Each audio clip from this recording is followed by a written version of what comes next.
एकमात्र निःशुल्क स्कूल संकल्प नेशनल स्कूल सह कोचिंग सेंटर। संकल्प नेशनल स्कूल सह कोचिंग सेंटर, जहां पर आपके बच्चों को अच्छी शिक्षा के साथ साथ अच्छा माहौल प्रदान किया जाता है। अपने भारत का पहला शिक्षण संस्थान जहां आपके बच्चों को निःशुल्क शिक्षा के साथ साथ एक सुगम्य सौरभमय वातावरण दिया जाता है।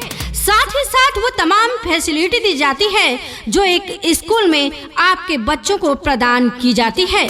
तो आज ही आए और नामांकन करवाएं भारत का एकमात्र निःशुल्क शिक्षण संस्थान, जिसका नाम है संकल्प नेशनल स्कूल सह कोचिंग सेंटर। जी हाँ, पूर्णतः अंग्रेजी माहौल का वातावरण, पूरी तरह से बिल्कुल निःशुल्क स्कूल है। हमारे स्कूल में न किसी महीने का खर्च देना है न किसी साल का। आपका बच्चा हमारे स्कूल में बिल्कुल फ्री पढ़ेगा। जी हाँ, आपका बच्चा हमारे स्कूल में बिल्कुल फ्री पढ़ेगा।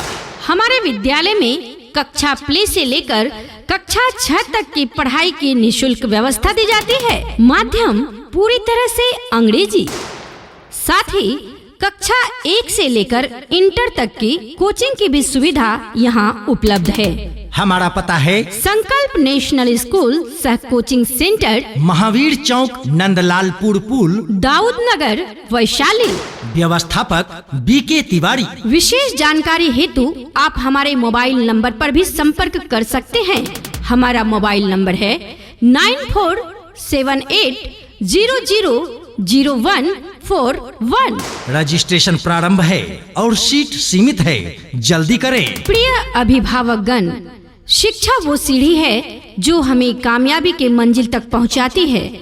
भारत का एकमात्र निःशुल्क शिक्षण संस्थान संकल्प नेशनल स्कूल सह कोचिंग सेंटर आपके बच्चों को देता है एक शांत वातावरण में पढ़ाई का माहौल, पूर्णतः अंग्रेजी माहौल में शिक्षा का समुचित वातावरण, शिक्षित एवं अनुभवी शिक्षक एवं शिक्षिकाएं, वाहन की संपूर्ण सुविधा, डे बोर्डिंग की सुविधा, बच्चों के पैतृक व्यवहार, साथ ही साथ संपूर्ण कंप्यूटर लैब जहां बच्चों को कंप्यूटर की पूर्ण जानकारी मिल सके।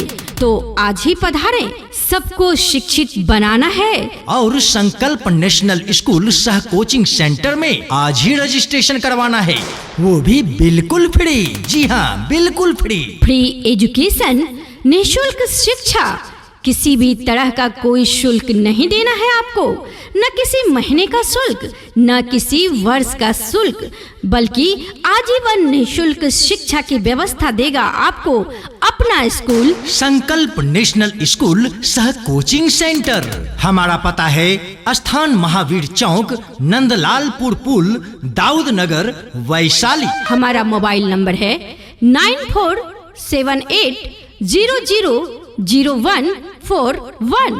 रजिस्ट्रेशन प्रारंभ है और सीट सीमित है, जल्दी करें। मौत ना बन जाए संभालो यारो, जिंदगी मौत ना बन जाए संभालो यारो, खो रहा चैनो अमन, खो रहा चैनो अमन, हाँ मुश्किलों में है वतन, मुश्किलों में है वतन, सरफरोशी की शमा